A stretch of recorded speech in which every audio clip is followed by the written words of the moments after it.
And GZERO's here at World Bank headquarters during spring meetings. It might look like a serene backdrop here, but you're going to hear a lot of noise because it is hustling and bustling right now. It's great to see you again, Margaret Franklin, CEO at CFA Institute. A lot has changed since the year ago when we spoke.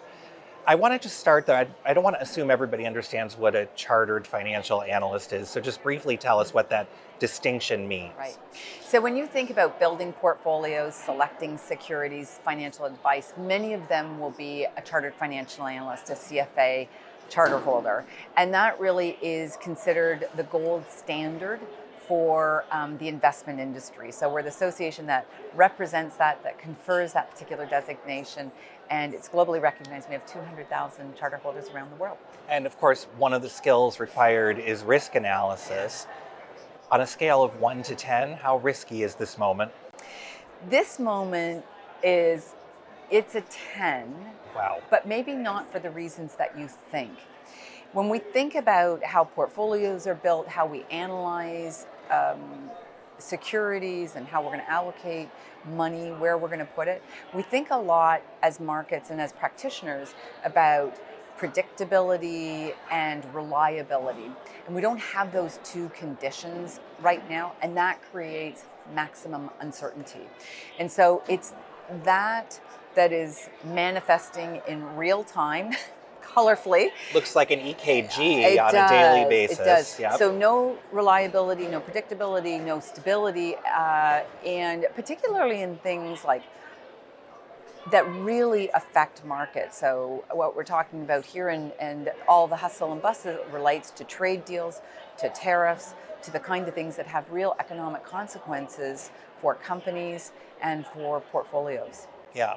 So speaking of portfolios, and again, I'm not expecting you to give any specific financial advice, but there are a lot of people who are approaching retirement age. We have a rapidly aging population who's looking at their IRA or their 401k and saying, what am I supposed to do? From an institution's perspective, how do you approach those clients so that you ensure a level of trust? Well, Tony, actually, it's not just exclusive to individuals. Institutions are facing the same sort of conundrum. Because when you have normal, predictable markets, yes, there's the ups and the downs, but you can basically build a pretty resilient portfolio. So the short-term noise, as we've always said, you want to not act in haste on that. And so this is a real moment for both individuals and institutions to evaluate, really dig deep into the numbers around what is your risk tolerance. And you can do that very well with a qualified financial advisor. Obviously, I'm biased, so I think you can find somebody who has a CFA charter because they know how all these things work together, and provide you with advice based on that real conversation. I think it's going to require individuals and institutions to kind of go back to basics, really kind of think about how much they can afford to withstand both financially but also emotionally. You've obviously, in your career, seen other examples of financial correction or a crisis. Is this unique in any way? Is this something we haven't seen before, or is this something that the industry knows how to respond to? I think in our lifetime, and for anybody practicing in the investment and finance industry now, this is unprecedented, in no small part because think about just the US dollar as the currency of reserve. And so all of these things are being tested and challenged. I think, though, you can go to despair quickly. And really, markets are pretty savvy around that. So there will also be opportunities. And so we may be in an adjustment period. And so you want to make sure that you are really thinking about the different components of your portfolio and looking at it in the long term. I mean, we've got maximum stuff going on right now, and this is probably unsustainable. So keeping your powder dry, thinking about looking for settlements. And I mean, it's been 100 days of, I would say, a lot of things being upended, and there will come opportunities, so it's not all despair. When we talk about the uncertainty, the volatility, that creates a certain feeling in people watching who might think, I don't want to be invested anywhere. What more could the industry be doing right now to just ask people to understand and press Right. pause, I guess? So I think there are three things that the industry can do. Number one is to really, really listen to their clients, because there's what's said and then there's what may be unsaid. So having that right conversation with your clients to really understand it. The second is that there's the mathematical equation and then there's the emotional equation. So putting those two together. And then I think you as a client can ask in plain English. Tell me, or in plain whatever language you speak. Ask until you understand. And if you don't understand, that might be the opportunity to be thinking about a different program. When things are going fine, nobody really tests the skills and talents of their financial advisor. But this is a moment where really good advice can be extraordinarily powerful. And the reason is that the most common destructive behavior for a portfolio is abandoning actually a very sensible program because you didn't understand it at just the moment you need to, stay the course. And so spending time with your advisor, and again, I think that's not just exclusive to individuals, to really understand how these things work together, and you as a client committing to that and then pursuing it until you understand it will help you. I guess on the flip side, really bad advice could be incredibly detrimental right now. And I wonder if you think enough people who are out there providing advice have any deep understanding of geopolitical risk and what it means. Well, this is geopolitics to a new level. So I think the entire financial system is sorting through what's happening now and trying to make sense of it and see where the cards are going to lay.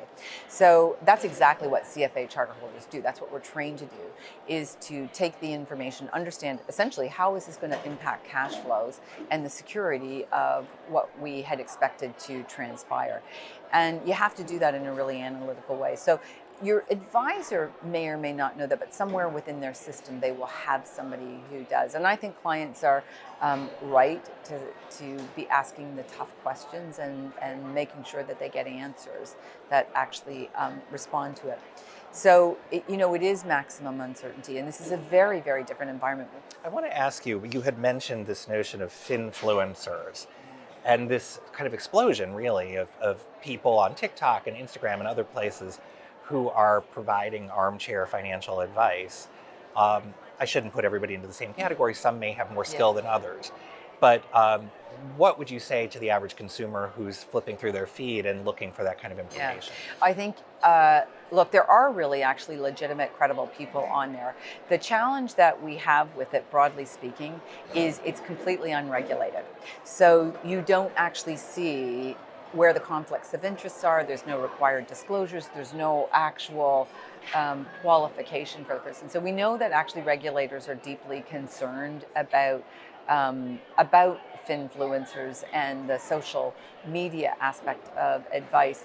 And yet in some ways it's not a bad place to get advice when it's qualified. So, we have a couple of CFA charter holders actually really good on their YouTube channels, for instance. And it's a great way to access information, but acting on it, you really want to make sure that you understand what are the qualifications of the person, what are they promoting, and what the disclosures are. And of course, we're encouraging regulators to take it seriously. We have a piece on our website, and it's a finfluencer piece, and it will really help people understand what all the dimensions of this particular discussion that we're having are, and help them sort of sort through as they're making financial and portfolio decisions. Finally, I would just say, the instability of this moment and the bilaterals that are happening around tariff battles right now have really overshadowed what I think is an important message that the World Bank was trying to get across this week, which is about the future of jobs and the future workforce. And, that delta between the number of people who are going to age into the workforce and the number of available jobs is pretty vast. So I would say, number one, how, from the financial industry's perspective, are you looking at that moment? What opportunities or challenges might be there? And then finally, to comment on how you think AI may contribute to that. So we're thinking a lot about the impact of AI on CFA Institute and how we operate. and how AI is going to impact the industry and professionals, and then what are the consequences of that for the world. So there's no question AI will be very disruptive in the short term. We can see certain types of jobs that are very much under threat. Think about driverless cars. It's here. But new opportunities will emerge. And so we're pretty attentive to what's the skilling, reskilling, and upskilling that's required. And I don't think any generation participating in the labor force is going to be exempt from AI. We can see that it'll improve productivity, and we will, at a societal level, have to think about what happens to those who are really truly disrupted and out of employment. That has serious consequences for the civil society and functioning of society.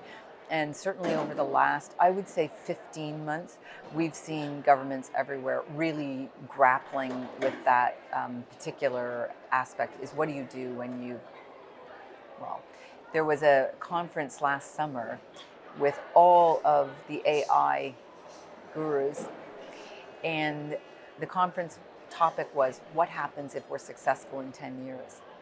And success was defined as 90% of jobs are replaced by AI. And the reason governments, financial systems, everybody is interested in that is because that has monumental consequences for society, much beyond finance or any other industry. Margaret Franklin, thanks so much for stopping by. Great to see you. Thanks, Tony. Thanks so much for having me back on.